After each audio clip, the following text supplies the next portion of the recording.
செவ்வாய் அப்படின்னாலே வீரம், செவ்வாய் எடுத்தீங்கனாலே வேகம், விவேகம் அப்படின்னு வச்சுக்கோங்களேன். வியூகம் அப்படின்னு கூட வச்சுக்கோங்க. அவங்களோட சேரும்போது ரொம்ப பெரிய பிரச்சனைங்க.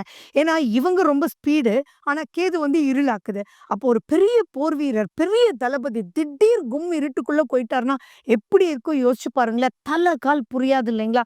அப்ப தன்னையே தான் காயப்படுத்திக்க கூடிய பல நிலைகளுக்கு அவங்க உள்ள வந்துருவாங்க. அவங்களுடைய புத்தி பேதலிக்கிற மாரி நெறைய விஷயங்கள் பார்த்துருக்கோம். அதே மாரி இவங்க சட்டு சட்டுன்னு இருட்டுல இருந்து யார்ட்ட என்ன பேசுறோம், என்ன பண்றோம் அப்படின்னு தெரியாமலேயே நெறைய பிரச்சனைய இழுத்துட்டு வந்துருவாங்க.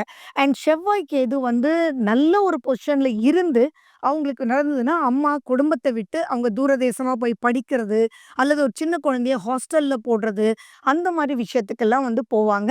அண்ட் நல்லா இருக்கிறவங்க பார்த்தீங்க அப்படின்னா, பாசிட்டிவ் சைன்ல இருக்கிறவங்களுக்கு வந்து நெறைய மெடிக்கல் ஃபீல்டுக்குள்ள வருவாங்க. நெறைய விஷயங்கள் கண்டுபிடிப்பாங்க. நெறைய என்னன்னா செவ்வாய் கேது ஜாதக கட்டத்துல சேர்ந்திருந்தா மட்டும் கிடையாது.